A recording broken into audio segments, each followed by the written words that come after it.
အားလုံးမင်္ဂလာပါခင်ဗျာကျွန်တော်တို့ခုနော်ဒီဖြည့်ရှင်းပြပေးမယ်ပြဿနာလေးကတော့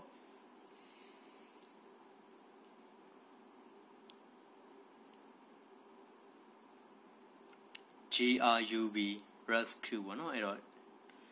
ကျွန်တော်တို့ဒီ Kali Linux သို့မဟုတ်အခြားမြည်သည့် Linux မဆိုပေါ့နော်အဲ့တော့ Linux system တစ်ခုနဲ့ကျွန်တော်တို့ Windows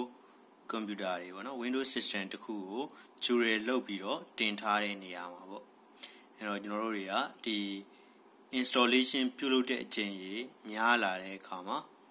အခုလို error တွေဖြစ်တတ်ပါတယ်နောက်တစ်ခုအနေနဲ့ကတော့ကျွန်တော်တို့အနေနဲ့ Windows sorry အဲ့တော့ Linux ပြန်တင်တဲ့အခါပေါ့နော်ကျွန်တော်တို့ရဲ့ hard drive ကိုနော်လုံးဝရှာလို့မတွေ့တော့တဲ့အခါမျိုးမှာလည်းအခုလို error မျိုးလေးတွေဖြစ်တတ်ပါတယ်အဲ့တော့ဒီအခြေအနေမှာဘယ်လို fix လုပ်ရမလဲဆိုတာကိုဆွေးနွေးသွားမှာဖြစ်ပါတယ်အဲ့တော့ပထမဆုံးအနေနဲ့ကျွန်တော်တို့ဒီအခြေအနေရောက်ပြီဆိုရင်အရင်ဆုံးဖော်ကြည့်နိုင်တာကတော့သူ့စီမှာရှိနေတဲ့အချက်လက်တွေပေါ့နော်အဲ့တော့ဘာတွေရှိနေမလဲကျွန်တော်တို့ ls နဲ့ list ထုတ်ကြည့်လို့ရပါတယ်ဒီနေရာမှာကျွန်တော်တို့နော်မြင်သာအောင်ပြမယ်ဆိုရင် hd0 msdos 9 msdos 8ကနေပြီးတော့နော်နောက်ဆုံးဒီနေရာပါနော်အဲ့တော့ hd1 msdos 1 hd1 ဆိုတာတော့ကျွန်တော်တို့ဒါ memory stick တက်ထားလို့ဖြစ်ပါတယ်အဲ့တော့တကယ်လို့များ memory stick တက်မထားဘူးဆိုရင်တော့ကျွန်တော်တို့က hd0 msdos 1 ဒီမှာရှိမှာဖြစ်ပါတယ်အဲ့တော့ဒီအခြေအနေပေါ့နော်အဲ့တော့ဒီနေရာမှာကျွန်တော်တို့အနေနဲ့ပထမဦးဆုံးလုပ်ကြည့်ဖို့လိုတာတစ်ခုချင်းစီကိုဖွင့်ပြီးတော့ပေါ့နော်အဲ့တော့အထဲထဲမှာကျွန်တော်တို့ GRUB boot loader ရှိနေတဲ့နေရာကိုရှာဖွေဖို့ဖြစ်ပါတယ်အဲ့တော့ပထမဦးဆုံးအနေနဲ့ကျွန်တော်တို့ဒီနေရာမှာ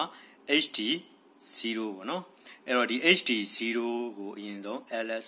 နော် ls နဲ့ hd0 မှာရှိနေတဲ့ file တွေကိုlist ထုတ်ကြည့်ဖို့စဉ်းကြည့်အောင်ဒါဆိုရင်ကျွန်တော်တို့ဘာတွေ့ရလဲ hd0 file system x unknown ဆိုပြီးတော့တွေ့ရပါလိမ့်မယ်ဒါဆိုရင်ကျွန်တော်တို့ရှာဖွေရမယ့်ပိုင်းဒီ hd0 ထဲမှာမရှိပါဘူးအဲ့တော့ကျွန်တော်တို့ကဒီနေရာမှာအစဉ်လိုက်ရှာဖွေကြည့်သွားဖို့လိုအပ်ပါလိမ့်မယ်အဲ့တော့ဒီနေရာမှာဆိုရင်ကျွန်တော်အနေနဲ့နော်ကျွန်တော်အနေနဲ့ကတော့တီးပြီးသားဖြစ်နေတဲ့အတွက်ပေါ့နော်အဲ့တော့ number လေးကိုကြော်ချလိုက်ပါမယ်အဲ့တော့ manual ဆိုရင်တော့ကျွန်တော်တို့ဟုတ်လားဒီနေရာကနေပြီးတော့အစဉ်လိုက်စသွားမယ်ဆိုရင်ပို့ပြီးတော့နှိစက်တာပါနော်အဲ့တော့ဒီနေရာမှာတော့ကျွန်တော်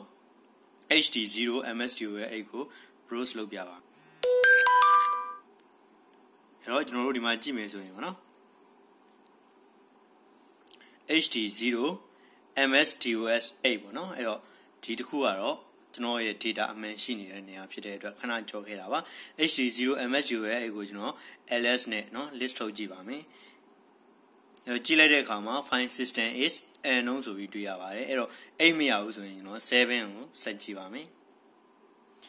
အဲ့တော့ဒီမှာအားလုံးမြင်တဲ့အတိုင်းပဲเนาะ hd0 msdos 7ပေါ့เนาะအဲ့တော့ဒီနေရာကိုကျွန်တော် browse လုပ်ကြည့်ပါမယ်ဒီမှာ file system is ext2 ဆိုပြီးတော့တွေ့ပါပြီ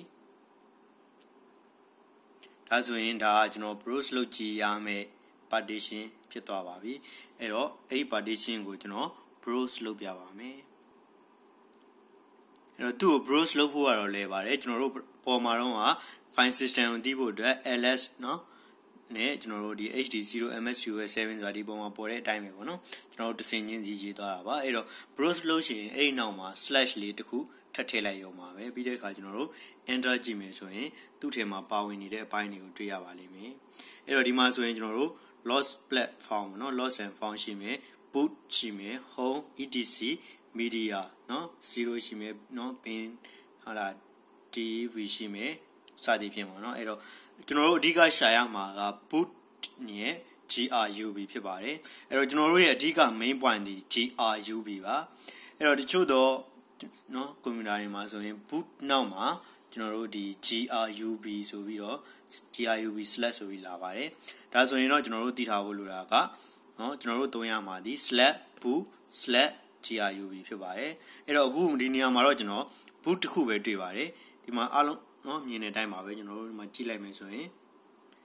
boot တစ်ခုပဲတွေ့ပြီး GRUB ကိုလုံးဝမတွေ့ရတာကိုတွေ့ရပါလိမ့်မယ်နော်ဒါဆိုရင်တော့ကျွန်တော်တို့ဒီအခု partition နဲ့မှာသုံးပြုလို့မရသေးပါဘူးအဲ့တော့အခု partition ကနေကျွန်တော်တို့ရဲ့ boot menu ကိုပြန်ဖော်လို့မရသေးဘူးဆိုတာကိုသိထားရပါလိမ့်မယ်ဒါဆိုရင်ကျွန်တော်တို့နောက်ထပ် partition တစ်ခုထပ်ရှာဖို့လိုပါတယ်အဲ့တော့ဘယ်လိုနည်းလမ်းနဲ့ရှာမလဲဆိုတာကျွန်တော်ရှေ့မှာဆွေးနွေးခဲ့ပြီးပါနော် ls နဲ့ရှာမယ်ပြီးတဲ့အခါနော် ls ပြီးရင် space bar တစ်ချက်ချင်းပဲပြီးတော့ရင်ကျွန်တော်တို့7မရရင် set 5နော်အဲ့ကနေပြီးတော့ကျွန်တော်တို့ဒီမှာရှိတဲ့နံပါတ်တွေအတိုင်းပဲပေါ့နော်ရှာကြည့်မယ်နောက်ဆုံးနံပါတ်ထိပေါ့အဲ့အတွင်းမှာတော့ကျွန်တော်တို့ find ဒီလိုပဲနော် find system x ext2 ဆိုပြီးတော့နောက်ထပ်တစ်ခုထပ်တွေ့လာအောင်ပါပါအဲ့တော့ကျွန်တော်ကတော့ဒီနေရာမှာတည်ပြီးသားဖြစ်လို့ရှေ့ဆုံးမှာကြော်ခဲ့တဲ့နေရာပေါ့နော်အဲ့တော့ hd0 msdos 9နော်အဲ့တော့ဒီနေရာလေးကိုကျွန်တော် ls နဲ့ရှာကြည့်လိုက်ပါမယ် find system x ext2 ဆိုတာကိုတွေ့ပါပြီနော်တကယ်လို့ find system is unknown ဆိုပြီးတော့ဒီပုံစံမျိုးတွေ့ရင်ကျွန်တော်တို့ကအဲ့ဒီ partition ထဲမှာဝင်ရောက်တော့ရှာဖွေစရာမလိုပါဘူးအခုကျွန်တော်တို့ find system is ext2 ဆိုတာတွေ့ရင်တော့သူ့ကိုနောက်မှာ slash လေးတစ်ခုထပ်ထည့်ပြီးတော့ browse လုပ်ကြည့်လို့ရပါတယ်အဲ့တော့ဒီမှာဆိုရင်ကျွန်တော်တို့ grub rescue ဆိုပြီးတော့နော်အဲ့တော့အဲ့နောက်မှာရေးရမှာပါနော်ဒါဆိုရင်ကျွန်တော်အခုဒီမှာ hd0 msdos 9ကိုဖွင့်ကြည့်လိုက်တဲ့အခါမှာတော့ကျွန်တော်တို့ file system က ext2 ဆိုပြီးတော့ထွက်လာပြန်ပါပြီဒါဆိုရင်အဲ့နောက်မှာ slash လေးခံပြီးတော့နော် browse လုပ်ကြည့်ပါမယ်အဲ့တော့ကျွန်တော်တို့ file system ကိုတီးဖို့အတွက်နော်လှုပ်ဆောင်ခဲ့တယ်လို့ပါပဲ ls hd0 နော် msdos 9ပေါ့အဲ့နောက်မှာနော် slash လေးတစ်ခုထပ်ထည့်ပြီးတော့ enter ဆင်းလိုက်မယ်ဆိုရင်ဒီနေရာမှာ lost and found system ပေါ့နော်စသည်ဖြင့်တွေ့ရမှာဖြစ်ပြီးတော့အဲ့ထဲမှာအရေးကြီးဆုံးကျွန်တော်ရှာနေတဲ့ grub ကိုခုတိုင်းတွေ့မြင်ရပြီဖြစ်ပါတယ်အဲ့တော့ကျွန်တော်တို့တွေ grub ကိုတွေ့မြင်ရပြီဆိုရင်တော့ဒီ partition တွေကနေပြီးတော့เนาะဒီ partition ကို boot အဖြစ်ကျွန်တော်တို့ setting သတ်မှတ်ပြီးတော့အသုံးပြုလို့ရပြီဖြစ်ပါတယ်ဒါဆိုရင်ဒီ grub ကိုကျွန်တော်တို့တွေ့ပြီဖြစ်တဲ့တော့ဗောနော်အဲ့တော့ grub ရဲ့ရှေ့ကိုကျွန်တော်ပြန်ကြည့်တော့ boot slash မတွေ့ပါဘူးတကယ်လို့ boot slash နော် grub ရဲ့ရှေ့မှာ boot slash ရှိခဲ့ရင်တော့ boot slash ပေါ့နော်အဲ့ဒါကိုကျွန်တော်တို့အဓိကမှတ်ထားရမှာဖြစ်ပါတယ်အဲ့တော့ဒီနေရာမှာကျွန်တော်က grub ကိုတက်နော်တီးတက်တွေ့တဲ့တီးခြားတွေ့တဲ့အတွက် grub ပဲထည့်သွင်းရမှာဖြစ်ပါတယ်အဲ့တော့အခုကျွန်တော်ရှာတွေ့ခဲ့တဲ့နေရာကတော့ grub ကိုရှာတွေ့ခဲ့တဲ့နေရာဒီနော် hd0 msdos 9မှာဖြစ်ပါတယ်ဒါကြောင့်မလို့ကျွန်တော်ဒီနေရာမှာ set root ပေါ့နော်အဲ့တော့ root ကို set လုပ်လိုက်မယ် hd0 msdos 9/grub မှာ set ဖြစ်လို့ထားပါတယ်တကယ်လို့ကျွန်တော်တို့ကဒါဒီနေရာမှာ grub ရဲ့ရှေ့မှာ slash เนาะ boot slash ရှိခဲ့မယ်ဆိုရင်ကျွန်တော်တို့ဒီ grub နေရာမှာ boot boot/grub ဆိုပြီးတော့ဖြည့်သွင်းရမှာဖြစ်ပါတယ်အဲ့တော့နော်အခုတိုင်းကျွန်တော်တို့ root ဖြစ်သတ်မှတ်ပြီးသွားပြီဆိုရင်တော့ enter ဆင်းလိုက်ပါမယ်ဒါဆိုရင်ကျွန်တော်တို့နောက်ထပ် command line တစ်ကြောင်းရောက်သွားပြီဖြစ်ပါတယ်နောက်တစ်ကြောင်းမှာကျွန်တော်တို့ prefix ကိုနော်သတ်မှတ်ပေးရပါမယ်အဲ့တော့ prefix သတ်မှတ်တာကျွန်တော်တို့ set root အနေနဲ့เนาะ root ကိုသတ်မှတ်ခဲ့တဲ့ပုံစံနဲ့အတူတူပါပဲ root နေရာမှာကျွန်တော်တို့ prefix เนาะအဲ့တော့ဒီကြောင်းဒီစလုံးလေးတစ်လုံးကွာသွားတာပဲရှိပါတယ်ကျန်တဲ့အပိုင်းကတော့အားလုံးအတူတူပါပဲเนาะဒါကြောင့်မလို့ထပ်မပြောပြတော့ပါဘူးအဲ့တော့ဒီကနေကျွန်တော်တို့ enter ဆင်းလိုက်မယ်ဆိုရင်နောက်ထပ် command line တစ်ချောင်းရောက်သွားပါလိမ့်မယ်အဲ့တော့နောက်တစ်ချောင်းမှာတော့ကျွန်တော်တို့ insmod move เนาะ ins move ကိုကျွန်တော်တို့က